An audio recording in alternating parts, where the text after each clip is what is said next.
আমাকে বলা হলো যে আপনাকে একটা বড় দলের নেতা বানানো হচ্ছে। শেষ পর্যন্ত দেখলাম কয়েকদিন পরে আনসারুল্লাহ বাংলা টিম নামে একটা দলের কিছু কাগজপত্র রেডি করলো এরা। হাসে আর বলে যে আমরা একটা দল তৈরি করেছি, আপনি এই দলের প্রধান। একটা লোক দীর্ঘদিন পর্যন্ত চোখ বেঁধে রাখার কারণে তার কান পচে গেছে। যখন দেখলো যে পোক পড়ছে তখন শুনলাম গালি দিচ্ছে, ওই শালা তুই আগে বলবি না, তোর সব কান টান পচে গেছে, তোর গন্ধে টিকতে পারি না, এই যা শালাকে নিয়ে যা, ক্রস দিয়ে মেরে ফেলে দে। নিয়ে গেল, লোকটাকে মেরে ফেলেছে। এসে গল্প করতেছে আবার যে ও শালাকে ফেলে দিয়ে আসে জঙ্গলে কুত্তায় খেয়ে ফেলবে। হাই সিকিউরিটি জেলে আমাকে রাখা হলো। ওই জেলটার একদিকে প্রায় 6টা বিল্ডিং আছে, 6 তলা করে। 3টা বিল্ডিং সম্পূর্ণ খালি, আমাকে রাখলো মাঝখানে বিল্ডিং এ, তাও পিছনে, যাতে করে কোনো লোক দেখতে না পারি। এই বিল্ডিং আমার আগে ব্যবহার হয় নাই। আমার সঙ্গে কেউ দেখা করতে গেলে তাকে গুম করা হয়। আমার ছোট ভাই ছিল একমাত্র ব্যক্তি যাকে ওই সময় গ্রেফতার করা হয় নাই। কিসের মানবাধিকার? আমি বলতাম যে হিউম্যান রাইটস নয়, এনিম্যাল রাইটস আমাদেরকে দাও। দীর্ঘ 11 বছর পর্যন্ত আমার সঙ্গে কাউকে দেখা করতে দেওয়া হয় নাই। দীর্ঘ 11 বছর পর্যন্ত আমাকে কোনো মোবাইলে ফোন করতে দেওয়া হয় নাই। দীর্ঘ 11 বছর পর্যন্ত আমার সঙ্গে কাউকে কথা বলতে দেওয়া হয় নাই। আসসালামু আলাইকুম ওয়া রাহমাতুল্লাহি ওয়া বারাকাতুহু। হামিদান ওয়া মুসাল্লিয়ান ওয়া মুসাল্লিমা। বৈষম্যহীন কারামুক্তি আন্দোলন কর্তৃক আয়োজিত কারাবন্দীদের ন্যায্য অধিকার প্রতিষ্ঠা, সকল মাজলুমের মুক্তি এবং নতুন করে জঙ্গি নাটকের প্রতিবাদে আয়োজিত অদ্য সাংবাদিক সম্মেলনের সম্মানিত সভাপতি, বৈষম্যহীন কারামুক্তি আন্দোলনের অতন্দ্র প্রহরী, মজলুমদের সত্যিকারী আপনজন নেতৃবৃন্দ, বাংলাদেশের সার্বভৌমত্ব এবং মানবাধিকারের সচেতন বিবেক সাংবাদিক বন্ধুগণ, আমি যদি কথা বলতে চাই অনেক লম্বা সময় বলতে হবে। এই জন্য আপনাদেরকে দাওয়াত দেব একদিন শুধুমাত্র আমার নিজের গল্পগুলো শোনা, কিভাবে নাটকটা সাজানো হয়েছিল। আমি বাড়িতে যাই ঈদের নামাজের পরে, 13 সালের রমজানের ঈদ পালন করে বাড়ি যাই। পারিবারিকভাবে ভাই বোন আত্মীয় স্বজন সব নিয়ে আমাদের দেশে যেরকমভাবে ঈদ হয় সেরকম একটা ঈদে গিয়েছিলাম। পরের দিন যে হরতাল বাংলাদেশে, এটা আমার জানাও ছিল না, কারণ তখন হরতাল ডেইলি হচ্ছে। কাজে কোন দিন হরতাল কোন দিন কি এটা হিসাব রাখার ব্যাপার ছিল না। 13 সালের সেই সময়টা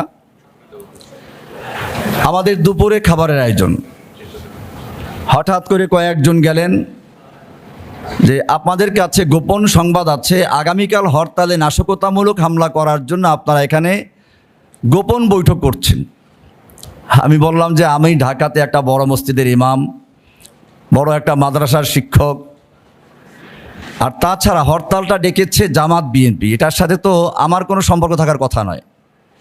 না, আপনি জামাতের অনেক বড় নেতা, ঢাকার, নিয়ে গেল আপনাকে থানায় যেতে হবে।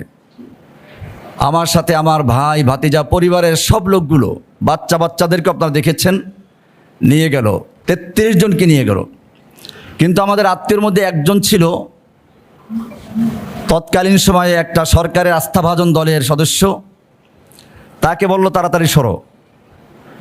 33 জন থেকে 32 জন হলো, থানায় নিয়ে যাওয়া হলো।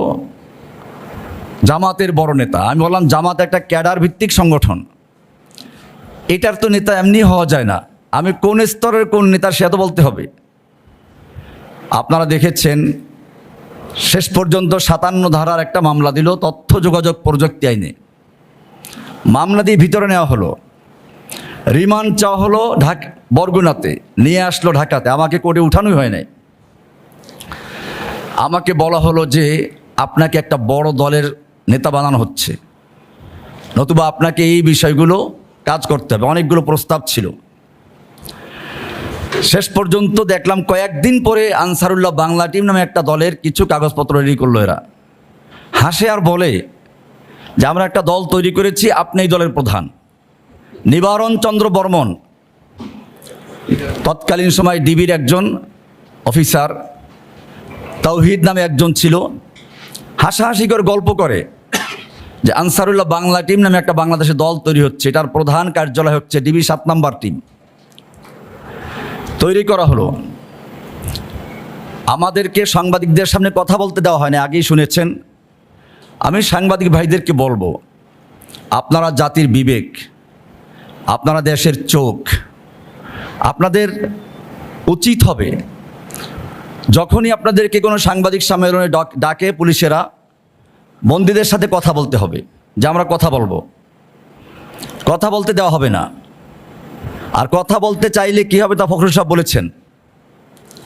আমাকে নিয়ে যাওয়া হলো একটা রুমে, আমি জানি না সেই রুমটা কোন জায়গায়। আমাকে জম টুপি পরানো হয়েছিল, নিচে ধারালো পাথর বসানো, মাথা উঁচু করে বসা যাবে না, শুয়ে থাকা যাবে না, উঁচু করলে মাথা ছাদের সাথে লেগে যাচ্ছে।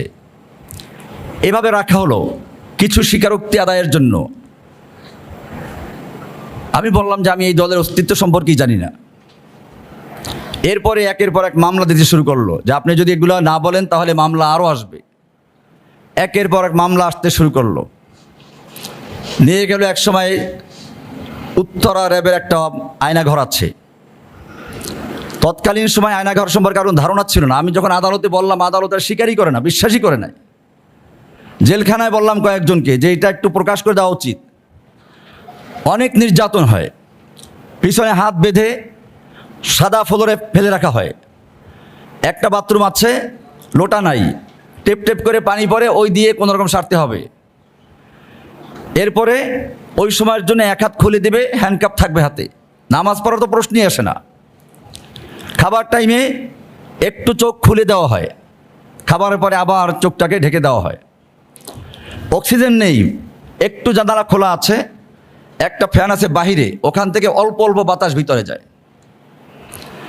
একটা লোক দীর্ঘদিন পর্যন্ত চোখ বেঁধে রাখার কারণে তার কান পচে গেছে। যখন দেখলো যে পোক পড়ছে, পোকা বের হচ্ছে, তখন শুনলাম গালি দিচ্ছে, ওই শালা তুই আগে বলবি না, তোর সব কান টান পচে গেছে, তোর গন্ধে টিকতে পারি না, এই যা শালাকে নিয়ে যা, ক্রোশ দিয়ে মেরে ফেলে দে। নিয়ে গেল, লোকটাকে মেরে ফেলেছে। এসে গল্প করতেছে আবার যে ও শালাকে ফেলে দিয়ে আসি জঙ্গলে, কুত্তায় খেয়ে ফেলবে। মোস্তাফিজুর রহমান পরে পরিচয় পেয়েছি, সম্ভবত গাজীপুরে বাড়ি, 6-7 ফুট লম্বা হবে লোকটা। যখন নিয়ে যায়, সুস্বাস্থ্যের অধিকারী ছিল। এরকমভাবে কত লোক যে সেখানে আছে, কোনো আওয়াজ নেই। যখন নিয়ে যাচ্ছে, জমটুপি পরানো, একটা আওয়াজ হচ্ছে, সম্ভবত সিগন্যাল হচ্ছে এটা। তখন দেখা যায় একটু ঘোরাচ্ছে, আবার উঠাচ্ছে এক জায়গায়, আবার নিচে নিচ্ছে, আবার আওয়াজ হচ্ছে। তো সম্ভবত আকার ইঙ্গিতে কথা বলা হচ্ছে এরকমভাবে। এভাবে নিয়ে রাখলো একটা এমন জায়গায়, রাত না দিন, সকাল না সন্ধ্যা, কোনো আওয়াজ পাওয়া যাবে না। যে এরকম অনেক বিষয় আছে, আমি যদি বলতে যাই অনেক সময় লাগবে, আমি ওগুলো আর বলতে চাচ্ছি না। আমাকে কারাগারে রাখা হলো, বরগুনা জেলে একটা ফাঁসির ছেলে রাখা হলো। আমি তো 57 ধারার একটা তথ্য প্রযুক্তি মামলার আসামি। তখন ফাঁসির ছেলে রাখা হলো, প্রচণ্ড মশা, উপরে ছাদ গরম, ভিতরে পাখা নেই, সামনে রুমের উপরে সামনে আরও বার একটা 3টা দরজা দেওয়া, এরপরে চারপাশে বাউন্ডারি দরজা, জেলের ভিতরে আরেক জেল। একা রাখা হলো। এরপরে চামড়া পুড়ে যাচ্ছে, অসুস্থ হয়ে পড়ি, মাঝে মধ্যে মেডিকেল নিয়ে যা, আবার ওখানে দিয়ে যায়। এভাবে দিন কাটতে লাগলো। শেষ পর্যন্ত দেখলো লোকটা মারা যাবে, বেরি পড়ানো আবার 7 মাস একাধারে বেরি পড়ানো রাখে আমার পায়ের ভিতরে। জেলখানায় কোনো আসামিকে ভিতরে বেরি পড়ানো হয় না, ছেড়ে দেওয়া হয়। আমাকে বরগুনা জেলের শওকাত নামে জেলার, শওকাত এই জেলার বাড়ি পটুয়াখালী, তার নির্দেশে আর 2-3টা ডেপুটি জেলার ছিল দুষ্ট, যারা একেবারে আওয়ামী লীগের চামচা ছিল পরিষ্কার। এই লোকগুলো এই চক্রান্তটা করেছিল। শেষ পর্যন্ত যখন অসুস্থ হয়ে গেলাম, ডাক্তার রিপোর্ট দিল যে বাঁচবে না এখানে থাকলে, একে ঢাকা পাঠাই দেন। পাঠাইল আমাকে হাই সিকিউরিটি জেলে। হাই সিকিউরিটি জেলে আমাকে রাখা হলো। আপনারা ওই জেলটার একদিকে প্রায় 6টা বিল্ডিং আছে, 6 তলা করে। আমি যে নাম বলি, হিমেল, তমাল, ভাওয়াল, তিতাস, চন্দ্রা, গাজী, এই 6টা একদিকে।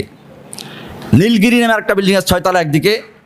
এরপরে বাম পাশে 3টা বিল্ডিং, শতাব্দী, শৈবাল, সৈকাত, এই 3টা বিল্ডিং সম্পূর্ণ খালি।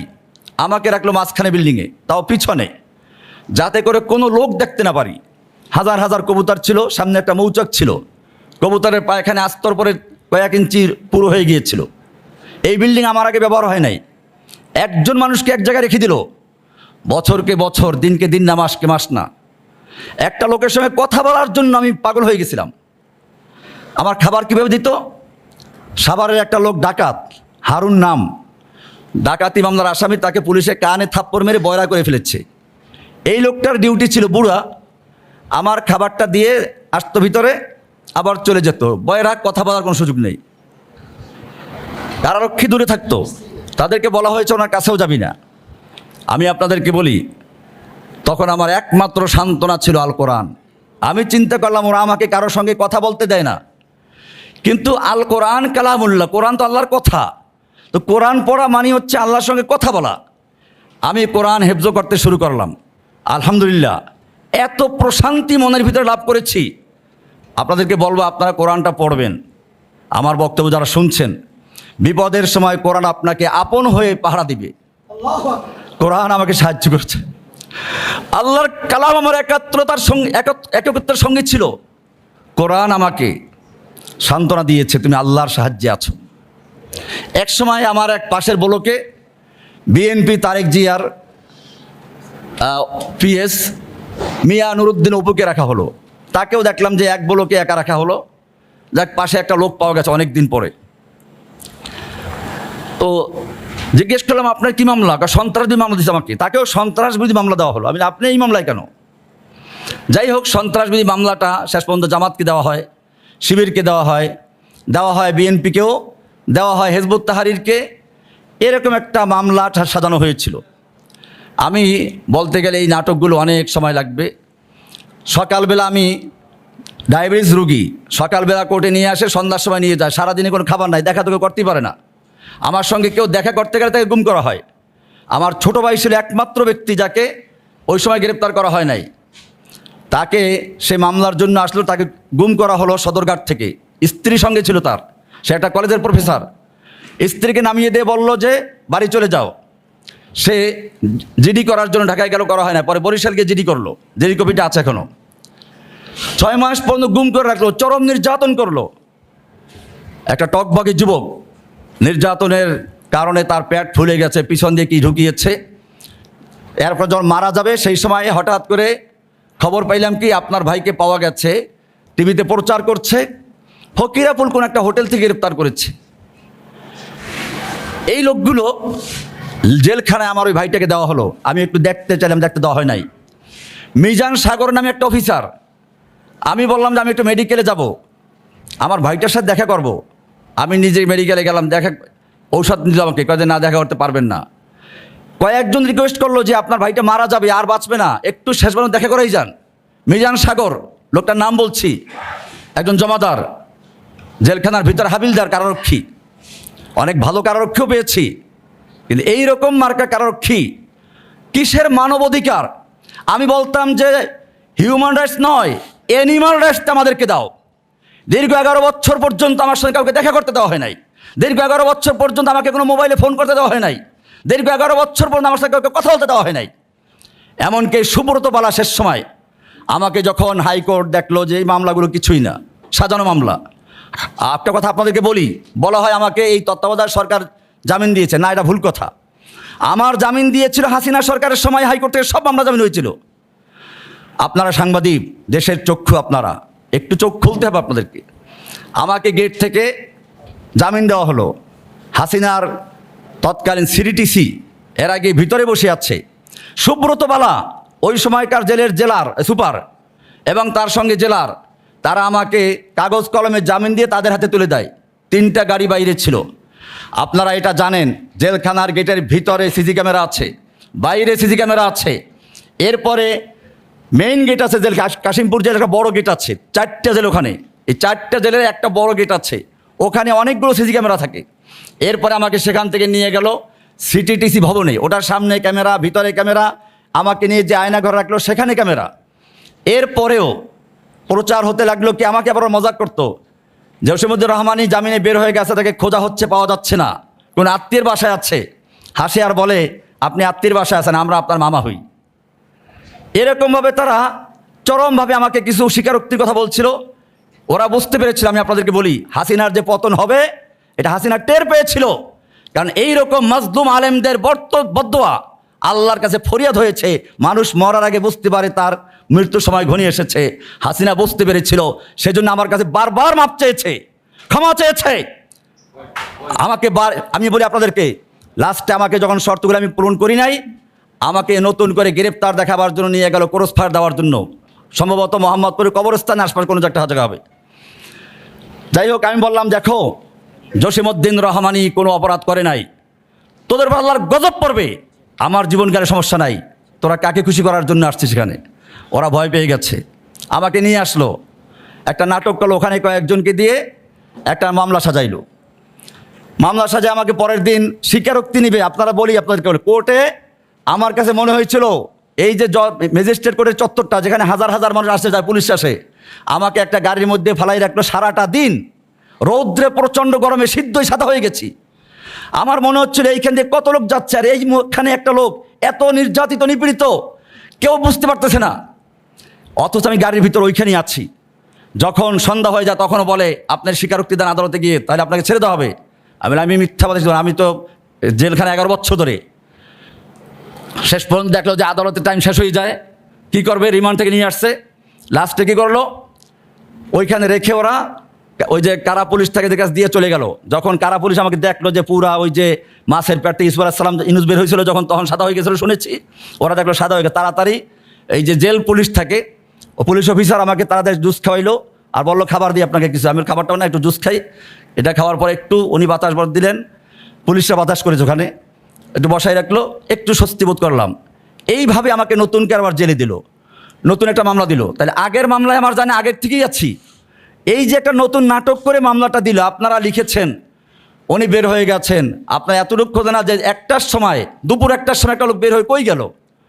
রাতের অন্ধকারের কথা ছিল, দুপুর 1টার সময় লোকটাকে ছাড়া হলো, লোকটা কোথায় গেল? সিসি ক্যামেরা চেক করেন, তাহলে পাওয়া যেত।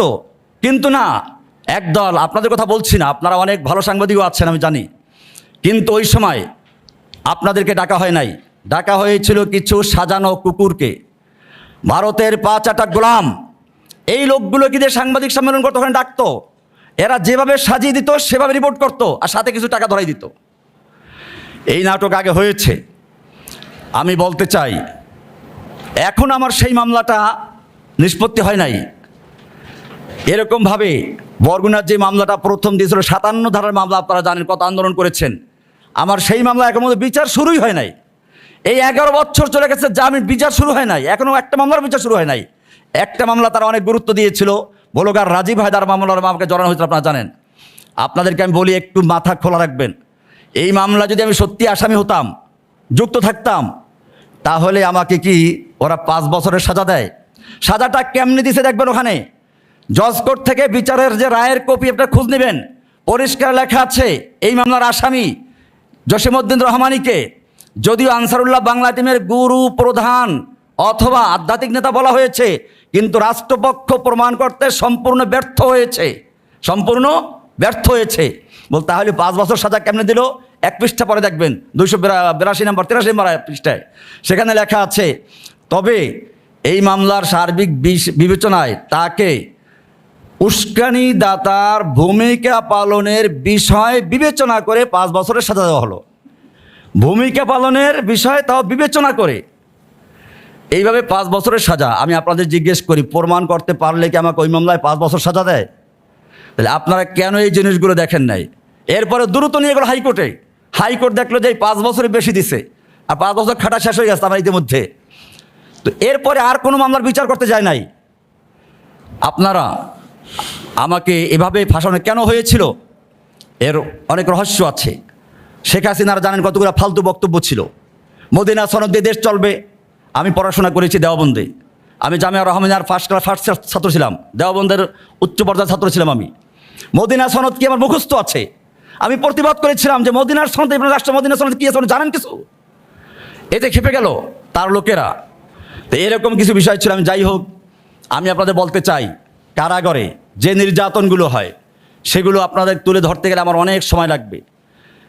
সেখানে গাঁজা, ইয়াবা এগুলো ব্যাপকভাবে পাওয়া যায়, এমনকি এইগুলো যারা ব্যবসা করে তাদেরকে ফ্রি করে দেওয়া হয়, এদের মধ্যে মারামারি হয় জেলখানার ভিতরে।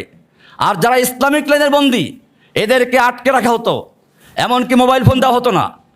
এমনকি তারা কারোর সাথে কথা বলতে না পারে। পুরা জেলখানে একটা আতঙ্কের পরিবেশ সৃষ্টি করা হতো এই জঙ্গি বিল্ডিং নামে, বিল্ডিংটাই জঙ্গি বিল্ডিং। এরকমভাবে এই নাটকগুলো সাজানো হয়েছিল।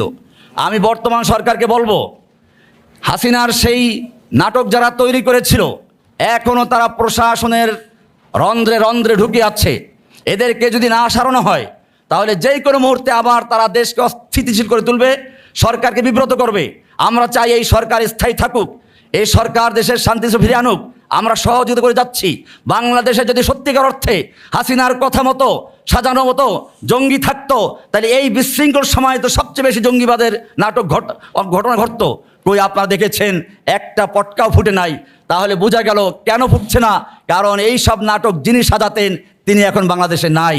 সেজন্য এই নাটক এখনও যারা সাজাচ্ছে তাদেরকে খুঁজে বের করে গ্রেপ্তারের আইনের আওতায় নিয়ে আসুন এবং এদেশের তৌহিদি জনতা ঐক্যবদ্ধ থাকুন। সাংবাদিক ভাইদেরকে বলবো, আপনারা দেশের বিবেক, আপনারা সরকারের চোখ, আপনারা যদি সচেতন থাকেন তাহলে এই নাটক আর পুনর্বার দেশে প্রতিষ্ঠা করা সম্ভব হবে না। আর যদি আপনারা সচেতন না থাকেন তাহলে হয়তো আবার এই নাটকগুলো শুরু হবে। পরিশেষে আজকে যে কয়েকটা বিষয় দেখলাম, ফারাবি ছেলেটা লেখালেখি করতো, আমার জানা মতে কোনো ঘটনার সাথে জড়িত না। ছেলেটা অন্ধ হয়ে গেছে। দেখতাম যে রাতের বেলায় বাতি বন্ধ করে তারপর পরে রাতের বেলা বাতি বন্ধ করে। আমি কি, তুমি কি নকটার্ন নাকি, মানে নিশাচর প্রাণী নাকি? ও হ্যাঁ, লজ্জা পেত। আমি চোখে দেখি না। বেচারা যদি এখন মুক্তি পায় হয়তো চিকিৎসা করে ভালো হতে পারে। একটা নিরপরাধ মানুষ, এরকম অসংখ্য নিরপরাধ মানুষ জেলে আছে এখনও। আমি বলতে গেলে অনেক সময়, কারণ অনেক দিনের গল্প তো, ভালো মন্দ সব রকম গল্পই আছে। তো আজকে যারা আয়োজন করেছেন আমি তাদের ধন্যবাদ দেই যে কারাগারে 20 বছর 25 বছর সাজা খাটা হয়ে গেছে, লোকগুলো বুড়ো হয়ে গেছে, ঢুকছে বাচ্চা অবস্থায়, এখন বুড়ো হয়ে গেছে। আমি জিজ্ঞেস করলাম যে এই কেমনে করবি? সাহেব আমরা জেল থেকে বের হয়ে যাবো কেমনে? হয়তো হেঁটে নেলে ঘাটে।